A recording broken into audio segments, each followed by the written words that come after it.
እኔ እናንተ እንደዚህ በቀላሉ አንለያይም። በጋብቻው ደግሞ እንደተሰማሽ ሰምቻለሁ። መቼ የሚሆን ነገር አለም? እሺ መቼም። ስለዚህ ስለ ስርዓትሽን ይዘሽ አርፈሽ ተቀመጭ። እንዴ ነብዩ፣ ስለ ጋብቻው አውቃል እንዴ? እኔ እኮ አንለያይም ወይ ብዬ ስልክ በጓደኝነት እንጂ በሌላ ነገር አስቤ አይደለም። ይኸውልሽ ፌበን፣ አንቺ ሙሉ ለሙሉ ጋብቻው እንደተቀበልሽ ሰምቻለሁ። ማኔ ነብዩ? አረ ተሳስተሃል። እኔ እንደዛ አላደረኩም። እኔ እንዴት ነው በዚህ ጋብቻ መስማማው? ሁሉንም ነገር በደንብ አውቃለሁ። እሺ እኔ ስለምትለው ነገር ምንም አላውቅም ነብዩ። እኔን እኮ መሸወዳችን ፊቴ መተሽ አታስመስይ። እኔ እያስመሰልኩ አይደለም። ለማንኛውም ጋብቻ ብሎ ነገር የለም። ይሄንን ጭንቅላትሽ ውስጥ አስቀምጪሽ። እሺ እሱን ደግሞ አብረን እናያለን። እዚህ ደግሞ ማናት? አቶ መስፍን ይቅርታ፣ ብቻችሁ ማውራት ሳይኖርባችሁ አይቀርም። እኔ ልሂድ። ምንም የምነካከረው ነገር የለም። ይኸውልሽ ቤት እኔ ከአባቴ ጋር ምንም አልነጋገርም። ነብዩ አስጠነቀቀ። ፌበንን በጭራሽ እኔ ላገባልሽ አልችልም በማለት የፌበንን እናት ሲናገር ተሰምቷል። አባትየው ታዲያ በዚህ በጣም ቅር ተሰኝቷል። እኔ እናትም አባትም ሆኜ እያሳደግኩህ እኔ እምልህን ነገር እንድትሰማ ነው። የኔን ቃል መስማት አለብህ። እኔ ምንም ነገር ሳያምረኝ ወዲና ወዲያ ማለት ሳያምረኝ ቤት ውስጥ ኮርምት ብዬ አንተን መዝናናት፣ መዘነጥ፣ መጫወት እያማረኝ ላንተ ብዬ ዋጋ ከፍዬ አሳድጌሃለሁ።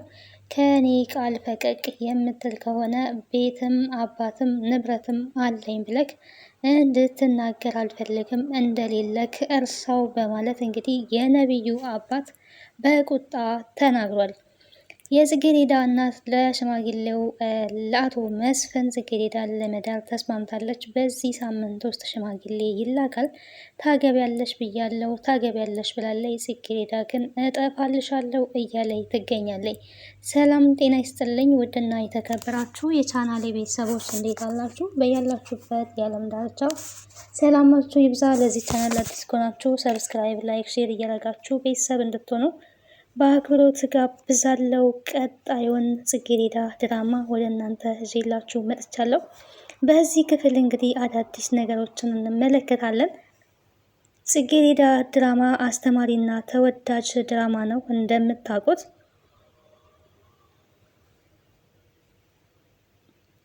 ጽጌረዳ እዛ ቤት እንግዲህ ሰራተኛ ሆና መስራቷን በጭራሽ እናቷ አታውቅም ነበረ። አሁን ላይ ግን በማወቋ በጣም ተናዳባታለች። እኔ ቸገረኝ ብዬሻለሁ ወይ? እኔ አቅቶኛል፣ ያንቺ ወጪ ከብዶኛል ብያለሁ ወይ? ለምን በማለት በጣም ተቆጥታታለች። በጣም እየጮችባት ትገኛለች።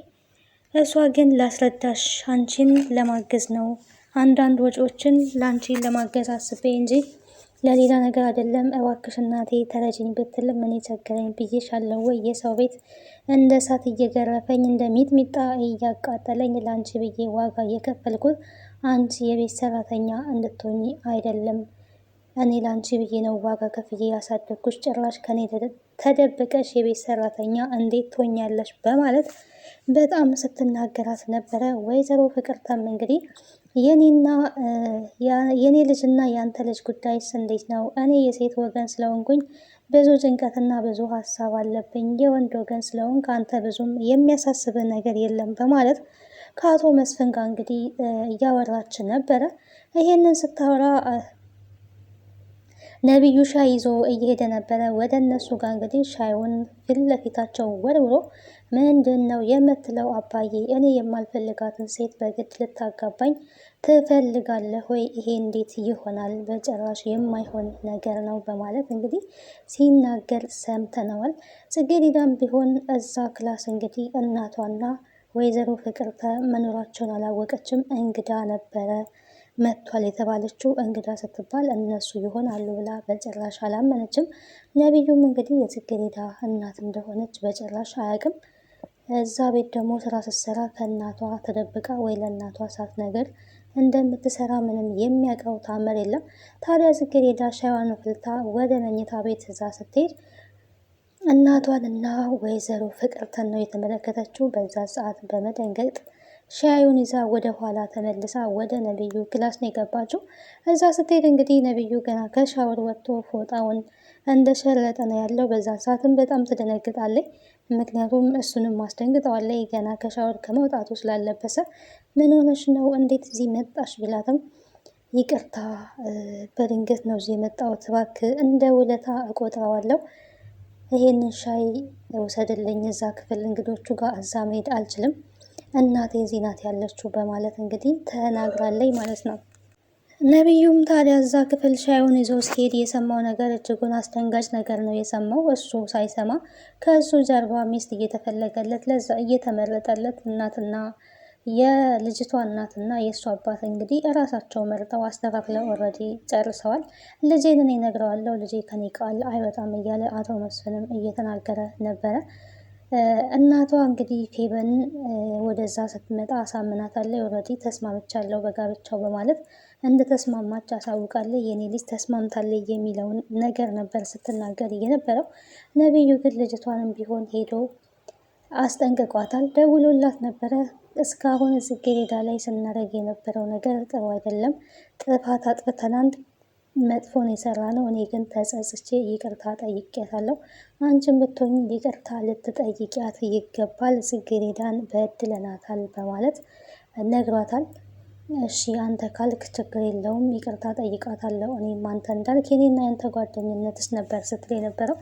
የኔና ያንቺ ጓደኝነት ምንም የሚያገናኘን ነገር የለም። ከዚህ በኋላ አንድ ላይ አይደለንም። ድሮም ደግሞ እኔን ለማግባት ያሰብሽውን ነገር ብትረሹ ነው የሚሻለው። እነግርሻለሁ በጋብቻው ተስማምተሻል ተብሏል። ስለዚህ ይሄንን ነገር ከአይምሮሽ ብታወጪ ነው የሚሻለው። በጭራሽ የማይሆን ነገር ነው። እኔ አንቺን በጭራሽ ላገባሽ አልችልም ብሎ ለእሷም እንግዲህ ሄዶ ነግሯታል፣ አስጠንቅቋታል። እሱ የሚወደው ጽጌረዳን እና ጽጌረዳን ብቻ ነው።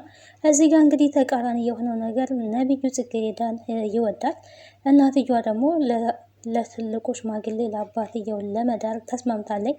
ይህም ደግሞ ንብረት እንግዲህ እውነት ለመናገር የጽጌረዳን እናት እንኳን ላግባ ቢል ሽማግሌው ማለት ነው የነቢዩ አባት እንደው ትንሽ እንኳን ከእሷ ጋር ይመጣጠናል። እንደው ትንሽ እሱ ራሱ በደንብ ነው የሚበልጣት። ታዲያ ግን እችን ገና አንድ ፍሬ ልጅ ለልጁ ሚስት ልትሆን የምትችለውን ለራሱ ማግባት መፈለጉ ከምንም በላይ ለንብረት ብላ ይሄንን ውሳኔ መወሰኗ ምንም የጽጌረዳነት ትልቅ ስህተት ሰርታለች። ልጅቷ ደግሞ እጠፋልሻለሁ እንጂ በጭራሽ አላገባም ነው ያለችው። ገና ባል የሚለውን ነው።